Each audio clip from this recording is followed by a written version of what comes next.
What's up guys, welcome back, or welcome if it's your first time. I will be taking the most iconic horror franchises, talking about them, ranking them, maybe making some of you upset. It's gonna be a good time. Let's dive into it. Starting off with probably my favorite. If you know me, if you've watched this channel, you know that Halloween is an automatic S tier. Halloween is one of the few franchises that is going to get an automatic S. Sure, things get a little bit rocky around part 5 or 6, but the first 4 entries in this franchise are just incredible. This franchise has gone through more reboots than almost any other, and honestly, I'm into all of them. I love what H2O did in the 1990s. I think Rob Zombie's take of the 2000s was very brutal and bold, and this David Gordon Green trilogy is something that I'm a pretty big fan of. Say what you want, but Halloween has the most range, greatest legacy, and some of the most iconic horror imagery and influence out of any franchise. Next up, another one of my favorites, Friday the 13th. Is it perfect? No, but it's gonna land just right below the Halloween franchise. Friday the 13th is a franchise that I have a lot of fun with, even if it's not as consistent as the others. These movies are not deep by any means at all. They're very formula-based, and they simply deliver what fans want. Campy vibes, creative kills, and Jason just destroying people. The franchise does not really evolve that much over time, and honestly, some of these later entries are just flat out bad. Even though things take a bit of a weird turn, we go to outer space, that's part of the charm of this franchise. It's like comfort food for slasher fans. Next up, another one of my favorites, A Nightmare on Elm Street. This is the last time we are going this high, but Nightmare belongs with Halloween. Similar to the Halloween franchise, Nightmare on Elm Street has a pretty solid track record. While a lot of these franchises follow the same recipe or formula, I think Nightmare is a standout to me because of its creativity. The dream logic, the amazing practical effects, and set design really set this franchise apart from any other one out there. And how can I not mention a solid reboot in the 90s with Wes Craven's New Nightmare. As for the 2010 remake, it is probably one of the worst attempts to reboot a franchise, not just in horror history, but in movie history, period. But I'm willing to ignore that considering the greatness of the rest of this franchise. Okay, this is where I think people are going to maybe be a little bit upset. To me, Scream is right here in the middle. I don't love it. I'm clearly a fan of Wes Craven's meta approach to filmmaking with the first entry, but after that, it gets a little bit stale. The whodunit angle never really grabs me, and I think the reveal of the killers and even the characters in this franchise never really stand out to me. It's a franchise that I've always really wanted to like and buy into, but I just have a hard time investing my emotion into it. Next up, we got The Conjuring, which is probably gonna have the lowest place out of every franchise in this video. Maybe that's a hot take, I don't know.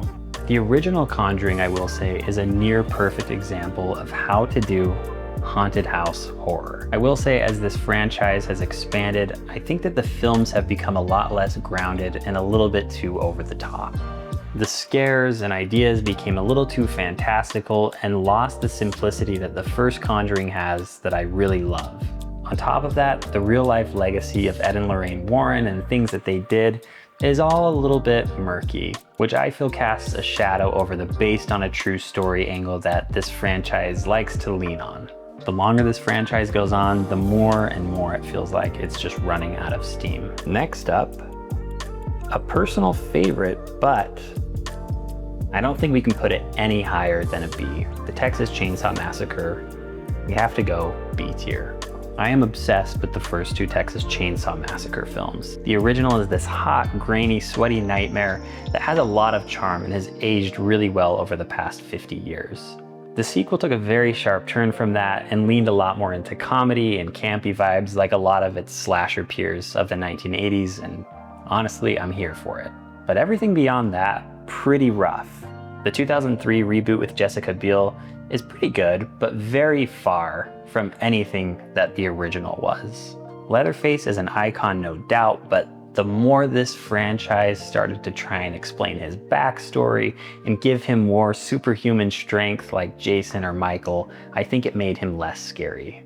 Next up, we have Terrifier, the youngest in the pack, and I think this one's going to be a little bit interesting to rate, but I've got to go with a C. With only 3 films released and a 4th on the way, it feels very early to say where this should land among other horror franchises. The first entries of the Terrifier franchise were pretty rough and relied a lot more heavily on shock rather than story, and it's fair to say that that might be the reason why this franchise has blown up to be what it is today. That being said, Terrifier 3 really surprised me in a good way. I think it added a lot more depth to our final girl, to Art the Clown, and it gave the story a much deeper emotional core while also still being pretty brutal. I'm hopeful that the 4th and supposedly final entry in this franchise will stick the landing and end on a solid note. Overall, it's a very fun and unique series, but I don't know if it's fair to say that it can hang with Halloween, Nightmare on Elm Street, those other iconic franchises quite yet. Next up, we have The Exorcist, which I think a lot of times we forget is a franchise. The first movie is so solid that I think that's what we usually just think about, but it is a franchise, and that's why it's gotta be a C. The Exorcist really only has 2 standout entries, being the first and the 3rd. The first film is iconic for good reason. It has a lot of thematic weight, emotion, and it's terrifying. The depth that this film has with the crisis of faith at the center is something that sets this apart from all of the other entries in this franchise, and honestly a lot of these other horror films. The Exorcist 3, on the other hand, is one of those underrated horror gems that I think not enough people talk about. It's packed with great performances, a very eerie atmosphere and tone, and packs a pretty solid punch. While the highs of this franchise are very high, the lows are pretty low, and that's why it's gotta be here at a C. Last but not least, but kind of low on this list, and I think this will upset some fans, the Evil Dead franchise has gotta be a C. There's a lot that I admire about this franchise, even if it is not entirely my style. The original film still holds up the best for me. It's got this intensity, gritty, low-budget charm that I just really love. Evil Dead 2 and Army of Darkness are undeniably very creative movies, but it's just not my style. The over-the-top slapstick slash campy comedy vibes that these 2 entries have are just not really my taste and not what I want to see in a horror movie. The 2013 remake did not really work for me, and Evil Dead Rise was fun. It had its moments, but it felt like more of a cash grab than anything. That about does it. That's my list. I feel good about my rankings.